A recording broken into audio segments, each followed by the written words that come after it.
Business से मुराद ये है कि कोई भी ऐसे काम जिसमें हमें प्रॉफिट अर्न हो उसको बिजनेस कहते हैं। कमर्शियल एक्टिविटी जो कि हम अडॉप्ट करते हैं ताकि उससे हमें कोई प्रॉफिट हो, कोई अर्निंग हो।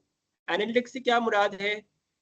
कोई भी ऐसी चीज जिसमें हम एनालाइज करें, उसके पैटर्न देखें या फोरकास्टिंग करें कि इससे हमें क्या क्या नतीजा निकल सकता है, तो उसको एनालिटिक्स कहते हैं। बिजनेस एनालिटिक्स क्या होगा? Data driven decision making in business, यानी कि कोई ऐसी चीज जो कि डेटा बेस हो और उससे हम कोई फैसला लें, उसको कहेंगे बिजनेस एनालिटिक्स। आगे हम इसको फर्दर डिस्कस करते हैं कि इसमें क्या क्या चीजें आती हैं। Types of analytics: descriptive, diagnostic, predictive, perspective और कॉग्निटिव। डिस्क्रिप्टिव से क्या मुराद है? ऐसे एनालिटिक्स जिसमें आप पास्ट डेटा को एनालाइज करते हो, यानी व्हाट हैपेंड। अगर को मैं सेल्स की बात करूं कि सेल्स मेरी लास्ट मंथ की क्या थी, तो वो सेल्स लास्ट मंथ की जब मैं बात करूंगा, उसको एनालाइज करूंगा, तो वो मैं काम जो करूंगा उसको डिस्क्रिप्टिव एनालिटिक्स कहेंगे। डायग्नोस्टिक क्या है? पास्ट डेटा की ही बात करता हूं कि मेरी लास्ट मंथ सेल्स मेरे जो प्रिडिक्शन थी जितनी होनी चाहिए थी वो नहीं हुई लास्ट मंथ की सेल, तो व्हाई डिड हैपन, क्या वजह थी कि मेरी सेल्स लास्ट मंथ में कम हुई। बहुत सारे रीजन हो सकते हैं कि हमारी जो है प्रोडक्शन ज़्यादा ना हुई हो, या हमारी जो सेल्स टीम है उन्होंने अच्छा परफॉर्म ना किया हो, या एक्स वाई जेड रीजन। यानी इन शॉर्ट अगर हम सिर्फ पास्ट डेटा की बात करते हैं तो हम डिस्क्रिप्टिव एनालिटिक्स कर रहे हैं।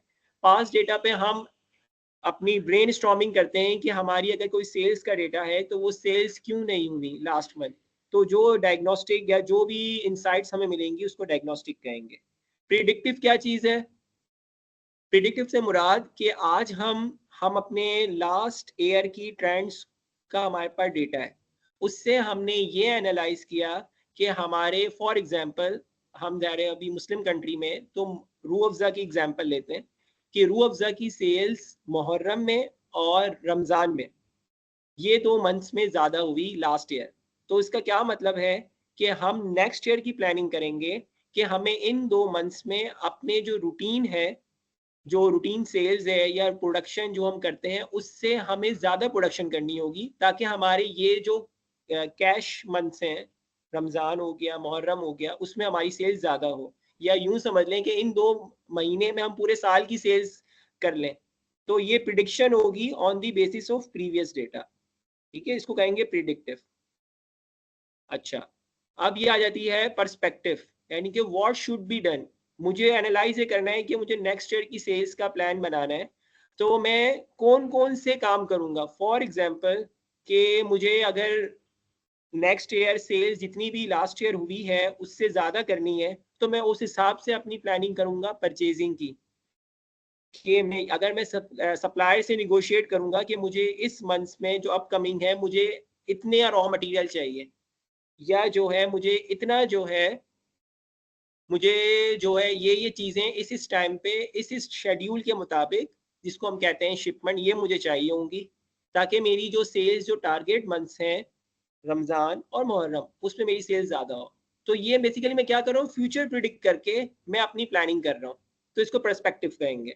और ये लास्ट हमारी हो गई कॉग्निटिव। कॉग्निटिव से मुराद ये है ऑटोमेशन, यानी कि ये जितना भी मेरे पास डेटा की बेस पे जो मैं फ्यूचर प्रिडिक्ट कर रहा हूँ, और मेरा अगर यही ट्रेंड चल रहा है, तो मैं क्यों ना उसकी इसी प्रैक्टिस को जो कि मैं एनालाइज कर रहा हूँ कि हर साल मेरा इसी 2 मंथ्स में जो है मेरी ये सेल्स ज़्यादा होती है। जब एक ट्रेंड मुझे मिल गया कि ये 2 मंथ्स मेरे टारगेट मंथ्स हैं, तो मैं क्यों ना इसको ऑटोमेट कर दूं।